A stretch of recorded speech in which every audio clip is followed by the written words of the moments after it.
Hi again guys, and welcome to your fourth tutorial. Today I'm going to be showing you guys about the 3 different variable types in Python. So guys, as we learned previously, we know that we can define variables, we know that we can print out the value of a variable added to another value, but we don't actually know that there is actually 3 types of variables. So today I'm going to be showing you guys and going over what each of the 3 variable types do and how you can use them. Alright, we're going to start off simple by defining our first variable, which I'm going to call my number once again. And let's go ahead and set it equal to a nice easy value like 6. Alright, so that's all done. But the next thing you need to know is the fact that my number is considered an integer variable, because an integer is a number without any decimal places. So my number is 6, an integer. So we know that we now have an integer variable with the value of 6. Alright, that's all done, but the next thing I want to show you is a float variable. So a float is a number with decimal places. So the next thing I want to define is my float. And my float could be anything. It could be 4.3, as long as it's got decimal places. It could even be 6.0, or it could be negative 100.9. Right guys, but I'm just going to put my float as, let's just do a value of 3.4. Alright, that's done. So we now have 2 variables. My number, which is an integer with a value of 6. My float, which is a float with a value of 3.4. Alright guys, that's all done. Now it's time for our third and final variable type, which is a string. And a string is basically a piece of text. So it's like remember back when we were printing, when we used the quotes, anything enclosed inside these quotes is a string.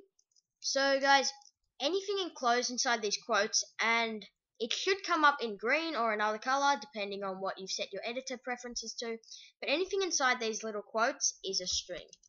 Okay? So what we're going to go ahead and do now is define a string. So we do this by setting the variable name, my string, and I'm going to go ahead and set it equal to, let's say, this is a string, and you must close your quotes once again. We hit enter. Alright, so we've done our 3 different variables, but the next thing I want to show you is printing them out on the screen.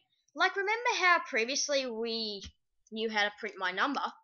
Well, we can also print my float or my string. So let's start by printing my number, 6, my float, 3.4, and go ahead and print my string. Alright, so that's all well and good, but here's another thing I want to show you. How do you print all 3 of these at once?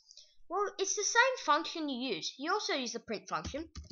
You have your brackets again, but what you do here is instead of putting one thing inside the brackets, you put multiple things.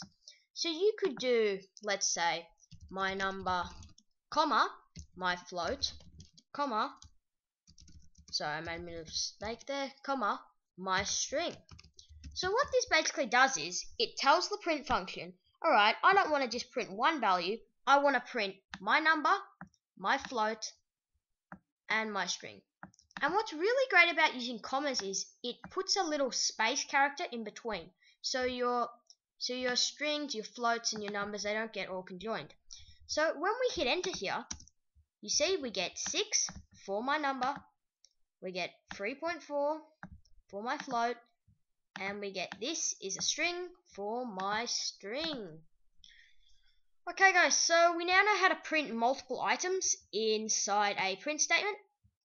And another thing you can do is convert between the variable types. So for instance, let's say you got a float, yeah, my float, but you want to turn this into an integer.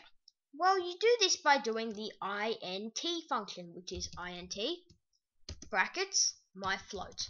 So you put inside the brackets what you want to turn into an integer. So if you hit enter, we get 3. See, that all worked out well, because of the fact that we wanted to turn my float into an integer using the integer function. And the thing is, it also rounds for you. So when we went to 3.4, it dropped us straight down to 3. But another thing I want to show you is, what if we have a new variable called my other float, and we set that equal to 3.9? Now when we try and convert it into an integer, shouldn't we get a 4? Well, that's not the case. That's because of the fact that Python rounds to negative infinity. So if you have 3.9, it'll round to 3. But if you have 3.1, it'll still round to 3. So guys, that's all good. There's also the float function. For instance, if you have my number, which is an integer, you want to turn it into a float, you use float, my number, hit the enter key, 6.0, because that is a float, because it has the 0.0 at the end. And finally is the string or str function. So basically what you could do is turn my number into a string using str, the variable name of my number, and close your parentheses. So what this does is turn my number into a string by putting quotes around the value of 6. So we hit enter now. We get 6 inside quotes. So that is the string form of my number.